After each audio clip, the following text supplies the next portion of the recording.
She was trusting God. She was trusting God. Okay?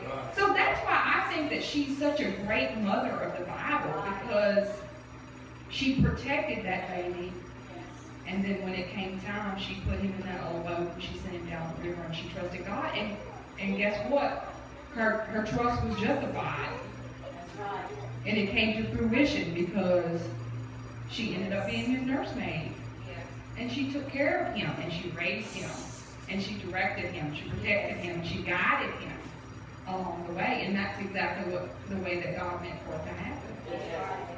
So I think that's awesome that you see mothers like this that's in the Bible to be an example for us to look at. And it's an awesome story for people to hear. And I think in this story that Jochebed shows us the sheer determination and the ingenuity of a desperate mother to save her child. So what this should say to you, that if you're in a desperate situation, a deadly desperate situation, that there's a way out. Trust, perseverance in God, following after the leading of the Spirit. It's gonna come out right. He's gonna float down the river. It's all gonna work out right. We know that Moses went on to be a mighty man of God. He led God's children out of Egypt, part of the Red Sea, with the help of God and the rod. They walked on dry land. Did a whole bunch of other stuff that we could be here all day talking about. But it was all because Jochebed listened to that still small voice, that mother's instinct, and she followed her heart. And she saved her child. Okay? I'm going to make a side note right here. I'm talking about mother's instinct, mother's protection, mother's love. I'm talking about the way that it's supposed to be. I know that we hear a lot in the news today about mothers who do horrible things to their children. And to me, that's just a sign of the times of where we are. But in the beginning, I'm talking about the way that it should be. And I'll say that. But yes, God did. That's the way He designed it. He just made us that way. And if you see a mother that is not like that, to me, that is just... My husband and I were talking last night, and I'm not really going to go into what we were talking about, because I don't really know if that's the way it is or not. But I wondered, why am I a rebellious child? Why was I a rebellious child? I was raised in a wonderful home and all of that. So where did that spirit come from? How did that rebellious spirit get on me? Now, I just think that sometimes there are things going on that we open the door and we allow these spirits to come in. And they can be effective on your family and those around you. But those spirits are out today, and it's just a sign of the times of where we are. But as long as I can remember, I was a young child, a young girl, and I wanted to be a mother. I wanted to have babies. I wanted to experience that, and I don't know why it was such a strong feeling that I have. And Sister Melissa can attest to this, and all of y'all, but her especially, because she has a new baby. But when a new baby is getting ready to come, everybody's excited. Like, I was excited to come here this morning, and then she got here. Ask me back next Sunday. Oh, I'm going to be out of town. Never mind. The Sunday after that. You come back. Okay. Oh, Father's Day. Yes. I got Father's Day. Anyway, you get excited about that baby coming. It's the decorating, and let's find out what we have, or it's a teeny tiny baby. So sweet. They smell like so sweet. And you're excited, and for your first one, you're kind of clueless. You really, really don't know. But I think for your second one, you forget. Okay?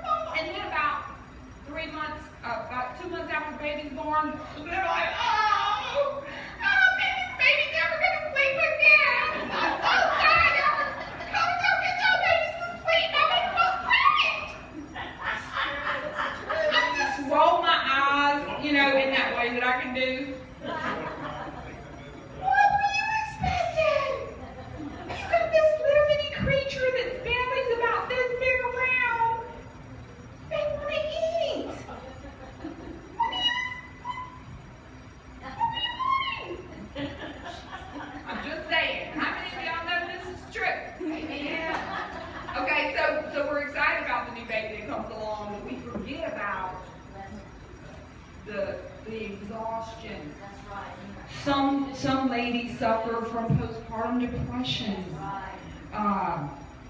You're just completely tired, and God, if you have other children, woo! Because I'm gonna tell you. Well, let's go. Let's move on. I don't say that. I have to be ugly. I have to be sweet.